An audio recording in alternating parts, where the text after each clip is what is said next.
কাজ করবে, সেই ধর্ম পালন করবে।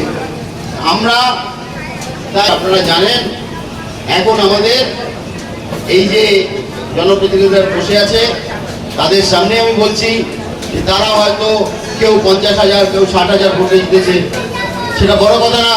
বড় কথা হচ্ছে সে যে জায়গাটা থেকে জনপ্রতিনিধি হয়েছে সেখানে যত মানুষ আছে তার প্রতিনিধি, সে ভোট দেখ বা না দেখ, সে তাকে তার যে অসুবিধাগুলো দূর করবার চেষ্টা করবে। এইটাই হচ্ছে রাজনীতি। সবচেয়ে বড় গণতন্ত্র দেশ হিসাবে পরিগণিত হয়েছে। গণতন্ত্র কি আমাদের কনস্টিটিউশন আছে, কনস্টিটিউশন অনুযায়ী চলবে।